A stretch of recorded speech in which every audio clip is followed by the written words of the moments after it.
Dá pra ganhar dinheiro sim com um canal pequeno e você vai ficar... É mais fácil que vender água na rua e melhor que desapegar na OLX. Fala galera, aqui é o Ricardo do Neurônio Cortes e se você quer saber como fazer de 100 até mesmo 300 reais por vídeo no seu perfil do YouTube, mesmo tendo 0 inscritos, clica no primeiro link da descrição. Muitas pessoas com transtornos psiquiátricos se dão muito bem na vida. Por quê? Porque dependendo da onde, do ambiente que ela estiver, algum determinado traço comportamental daquele transtorno vai favorecer muito essa pessoa, cara. Tipo ansiedade, por exemplo, dependendo do ambiente que ela tá. Eu tenho pacientes com TDAH, por exemplo. E geralmente acho que eles têm pouca atenção. Na verdade, se você for ver, o paciente com TDAH ele tem muita atenção. Esse é o problema dele. Na verdade. Agora você não entendeu, né? Pensa assim, ó, um paciente com TDAH lendo um livro aqui. Cara, se bater a porta lá embaixo, ele vai olhar.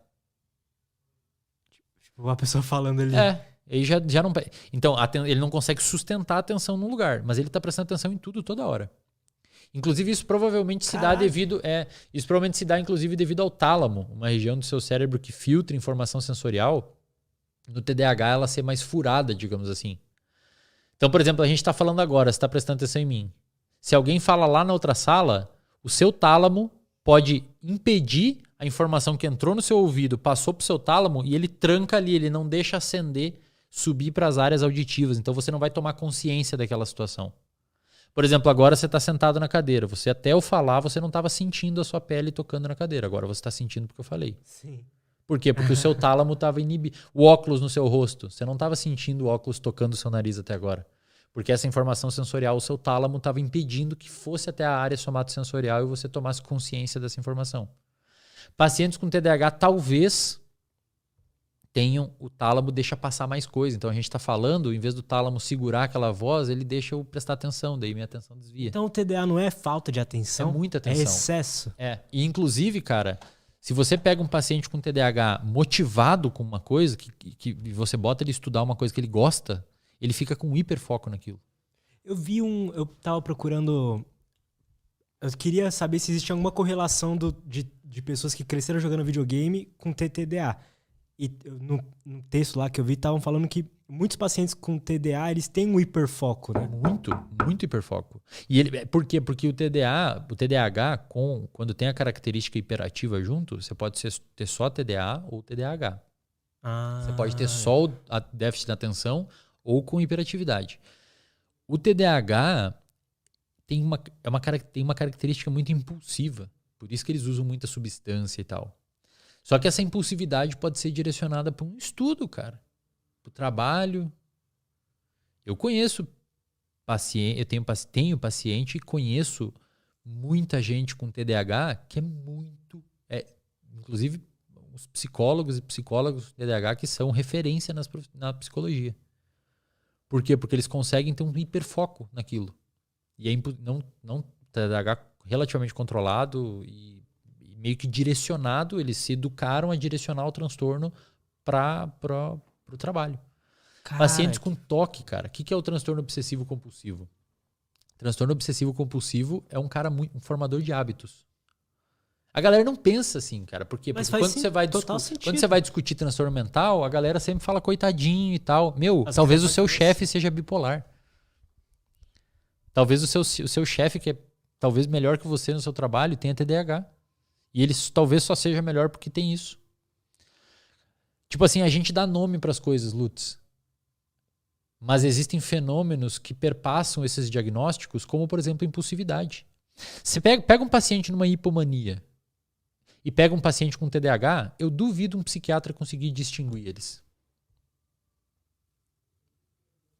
Você sabe que ele tem bipolaridade porque você espera ele ciclar. Ele entra numa depressão e tal. Mas é igual, cara. Um paciente em hipomania é igual um cara com TDAH. A hipomania é o outro lado do bipolar. É o outro lado do bipolar, sem ser a depressão. Entendi. Pega um paciente com toque e um paciente com TDAH. Você só vai saber. E olha os dois. Bota aqui na mesa e olha os dois assim, ó. Você não vai saber qual que é qual. Porque tem uma característica impulsiva que permeia vários diagnósticos.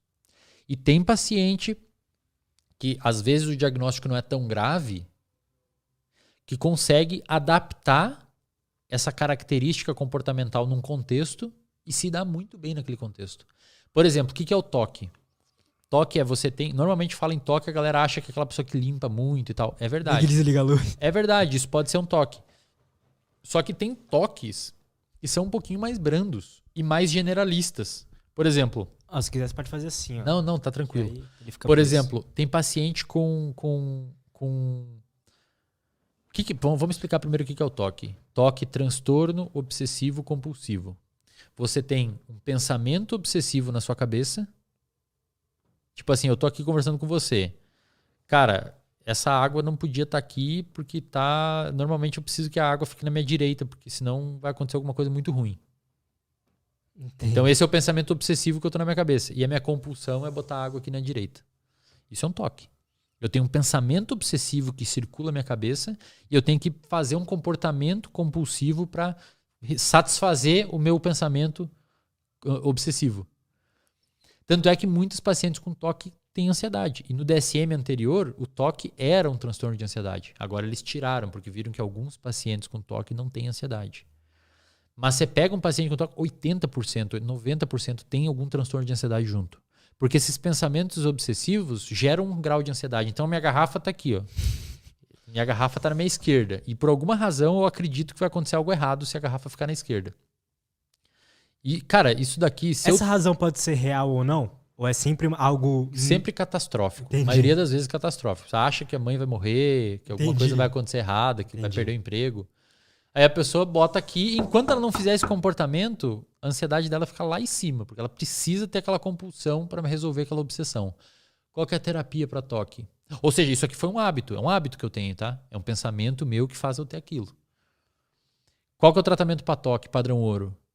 É terapia de exposição com prevenção de resposta. Então, se eu tiver um paciente com toque, eu vou pedir para ele botar a garrafa no lado esquerdo dele. E evitar a resposta. Ou seja, eu vou expor ele à situação ansiosa e vou falar para ele, cara, segura e não tira a garrafa dali. Até que em algum momento o cérebro dele aprende que não tem problema a garrafa ficar no lado esquerdo. Óbvio que isso num processo terapêutico, bem estruturado, com técnicas e tudo mais. Mas basicamente você ensina o cérebro do cara que tudo bem ele pisar no quadradinho da calçada quebrado. Não vai quebrar a coluna dele. Sacou? Só que alguns pacientes com toque tem o que toque, cara? Organização de agenda. Toque de saber o que vai fazer semana que vem. De conseguir cumprir as tarefas. Uma ansiedade um pouquinho elevada se não fechar todos os cálculos da empresa logo. E, cara, eventualmente um traço comportamental desse faz você ficar rico. Faz sentido. E eu tenho e conheço pessoas que têm esses transtornos, ou às vezes tem traços do transtorno, não chega a fechar um transtorno, mas tem traços, apresenta alguns sintomas do transtorno, e que justamente esses sintomas permitem que a pessoa seja muito boa. Agora, você pega uma pessoa com toque de organização de agenda e coloca ela trabalhar numa empresa onde é tudo uma zona, vai ser um inferno pro cérebro dessa pessoa. Porque o cérebro das pessoas não lida bem com incertezas e desorganização. Vai ser um ambiente extremamente estressogênico. Extremamente estressogênico. Tem um caso que eu li recentemente de uma paciente que foi diagnosticada com toque. Ela tinha 33 anos, foi diagnosticada com toque aos 11 anos. E ela desenvolveu depressão, tomou um monte de medicamento, ficou deprimida e tentou se matar. Ela usou álcool e tudo que era medicamento que tinha disponível em casa, tentou se suicidar, se intoxicando. Como o toque é uma doença, um transtorno que envolve uma superformação de hábitos, de fato, a região do cérebro chamada estriado dorsal, que é a região envolvida com formação de hábitos, é superativa no toque. O paciente com toque tem uma superatividade do estriado dorsal. O estriado se divide em dois, basicamente, o ventral, que é o sistema de recompensa, e no ladinho dele o dorsal, que é o hábito. É por isso que quando você usa muita droga, joga muito videogame, você começa a formar um hábito. Porque você estimula tanto uma parte do estriado liberando dopamina, que essa circuitaria dorsaliza via neuroplasticidade e forma um hábito. Fumar cigarro é um hábito, beber álcool é um hábito, jogar videogame é um hábito. Comer mal é um hábito. Dependências químicas, de uma maneira geral, são hábitos. A dopamina tá totalmente ligada à criação do hábito. Totalmente ligada. Você precisa de dopamina para criar um hábito. Essa paciente com toque que tentou se suicidar, esse caso é muito massa, cara. Quer dizer, não foi massa para ela, mas é legal para a ciência. Essa paciente que tentou se suicidar, o que aconteceu? Ela tomou tanto medicamento, cara, que aconteceu uma isquemia no estriado dorsal dela. O que é isso? Uma isquemia que impede o fluxo sanguíneo e a área morre.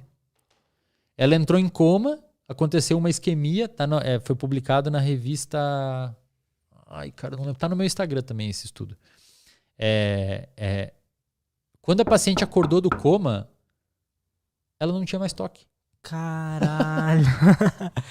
Ela desenvolveu alguns problemas motores, ela tinha um problema de escrita e alguns pequenos problemas de controle emocional que ela já apresentava e tal, mas ela não tinha mais toque. Ela ficou a vida inteira com toque, tentou se matar, arrebentou a área do cérebro dela envolvida pelo toque. E quando ela acordou, na escala que aplicavam para ela para toque, que dava 30 e poucos pontos indicando toque severo, tava 6, 5. Menos de 10, que nem precisava de tratamento nem medicamentoso, nem psicoterapia. Cara, que louco. Por quê? Porque o toque é uma superformação de um hábito. Um paciente com toque, ele forma hábito muito bem. Tanto é que ela não consegue inibir o comportamento automático dele. Então, para você tratar um cara com toque, você tem que meio que quebrar o hábito. Então, vou deixar a garrafa aqui e não vou botar para outro lado. Tem que segurar o impulso. Tá? E essa paciente, pelo fato de ter destruído essa área, ela teve uns probleminhas motores porque esse estriado é também, por isso que uma das vias dopaminérgicas se chama via nigroestriatal, porque ela vai para o estriado também. E o estriado está envolvido com a gente fazer comportamento motor. Entendi. E ali deu uma quebradinha num lado da parte motor, ela também ficou com dificuldade de, acho que, coisas finas, escrever, coisas assim, sabe? Entendi. Mas curou o toque. Então, aí, na sua visão, na sua visão científica ou pessoal, esses transtornos, eles têm um lado positivo também? Aí que tá. Assim como as mutações que permitem a evolução das espécies, que o Darwin viu lá que você nasce com um gene que meio que bota você com um pescoço um pouquinho maior, se você for uma girafa, permite você comer mais que as outras e reproduzir esse gene? Talvez, cara.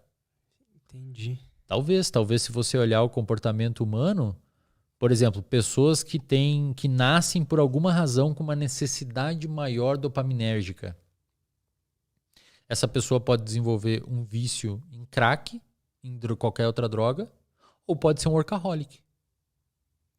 E fundar a Apple. Fundar uma empresa gigante. Por quê? Porque trabalha. É um vício, cara. Trabalhar é um vício. Você alguns comportamentos são comportamentos como se fosse um comportamento de uma pessoa viciada. Só que a sociedade pune alguns vícios e favorece outros. Sacou? Uhum. Essa é a lógica. Então, aquela pessoa que trabalha das 8 da manhã às 10 da noite, estuda pra caramba, se preocupa com o trabalho, faz não sei o quê, a sociedade recompensa ela. Mas se você for olhar neuroquimicamente, essa pessoa é muito parecida com um usuário de crack. Interessante isso. As duas pessoas são dependentes de uma coisa, só que uma, às vezes o cara construiu um hospital e o outro precisa de droga. Mas o mecanismo cerebral envolvido com aquela insistência e a motivação naquele comportamento é o mesmo. Dopamina.